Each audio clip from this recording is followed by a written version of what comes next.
can seem like voters on opposite sides of the aisle are living on two different planets when it comes to this year's election, and in some ways, they are. Political science expert Kathy Kramer talked to us about the issue. She says she's seen the gulf between people of different political affiliations grow here in Wisconsin over the years, both in her research that's taken her across the state and in her own classroom at UW-Madison.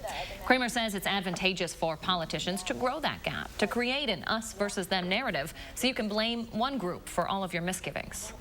Identity's like normal, right? It's a healthy thing to have a really strong sense of who you are and who are your people, but it's a problem when all of our identities line up on one side of a divide, right? And we don't ever see ourselves as similar to those other people. When we're encouraged to think about who we are and who we are not, it does take away from our skill of recognizing like the common good or what it is that we have in common. So that's having some real repercussions in our social lives. A Marquette Law School poll taken last month shows 1/3 of respondents say they've stopped talking to someone over politics this year. So how do we bridge that gap? We asked Professor Kramer. I think the solution is people recognizing, I think a lot of us live in Wisconsin because we believe in Wisconsin nice. Like we believe in the work hard, play hard ethic here where people are basically good to one another.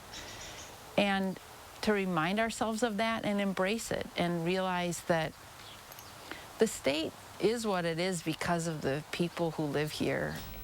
So you might recognize Kramer's name. She's the author of the book, The Politics of Resentment. It talks about geographic sorting in Wisconsin and how where you live impacts your identity and how you vote.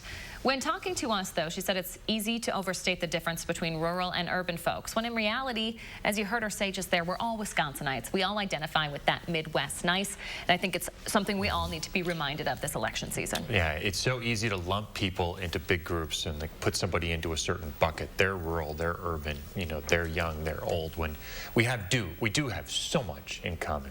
We tend to put things into black and white when things are much grayer than they seem. Yeah, certainly.